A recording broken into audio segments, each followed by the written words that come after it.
Bonjour, je suis Dominique Ajus et on se retrouve aujourd'hui pour le 12e tuto dédié à Camera Raw.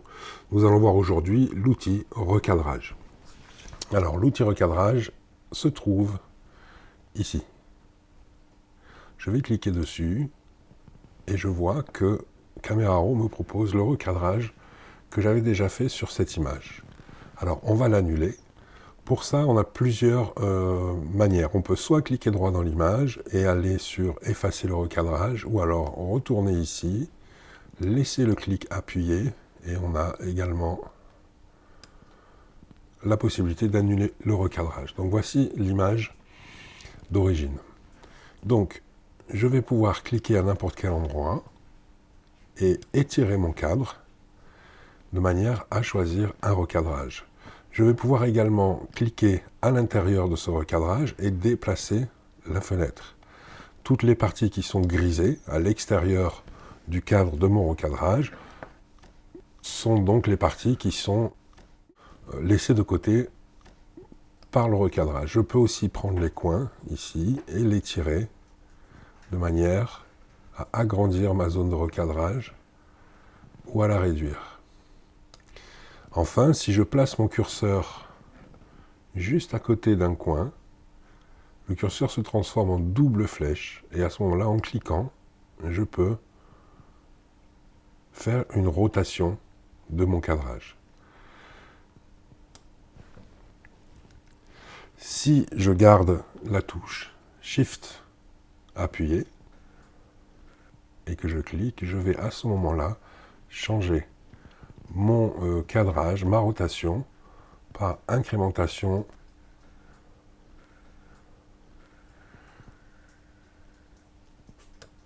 voilà.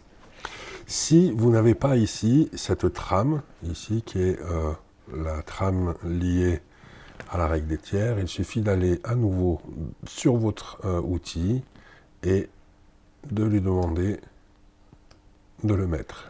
Ça se trouve ici. Je clique droit dans mon image. Je vais maintenant pouvoir changer ici le ratio de ce recadrage. Si je me mets 1 sur 1, évidemment, ça va être un recadrage en carré. Donc 1 sur 1. Et je vais pouvoir isoler une partie, par exemple, de mon image, en choisissant un recadrage carré. Pour valider le recadrage, il suffit d'appuyer sur Entrée. Voici donc mon nouveau recadrage. Un des atouts de Camera Raw et du recadrage, c'est que si je reclique à ce moment-là sur le recadrage, comme on l'a vu au tout début, je vais retrouver mon image complète et le recadrage qui est effectif ici. Je vais recliquer droit dans mon image et je vais changer le ratio pour 2 tiers. 2 tiers étant le ratio de base de la plupart des appareils photo réflexe numérique maintenant. Si je prends le coin ici, je vais pouvoir donc étirer ou réduire ma zone de recadrage. Mais je peux aussi forcer vers le bas et à ce moment-là, mon recadrage devient horizontal. Et là, je vais pouvoir donc cadrer de manière horizontale. Voilà, par exemple. Et j'ai d'autres ratios qui sont possibles également. Donc j'ai le 3/4, le 4/5, le 5/7 et le 9/16 qui sont les ratios, on va dire, les plus communément utilisés. Si je clique ici, je vais pouvoir paramétrer mon propre ratio. Donc ici, je suis en 2 tiers. Je peux, par exemple, faire du 12/7, par exemple. Voilà, et là, j'ai mon ratio exact en fonction des données que j'ai rentrées. Je peux ici effacer le recadrage, donc. OK.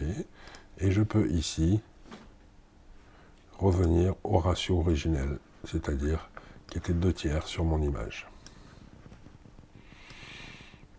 Donc le recadrage est quelque chose qui est assez intéressant, bien sûr.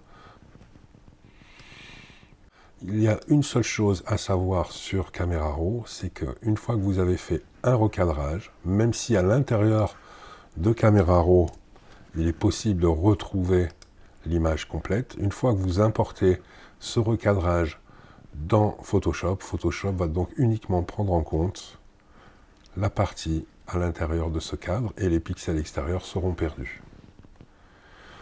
Voilà pour ce tuto sur l'outil de recadrage. Je vous remercie et je vous retrouve très rapidement pour un prochain tuto. Merci.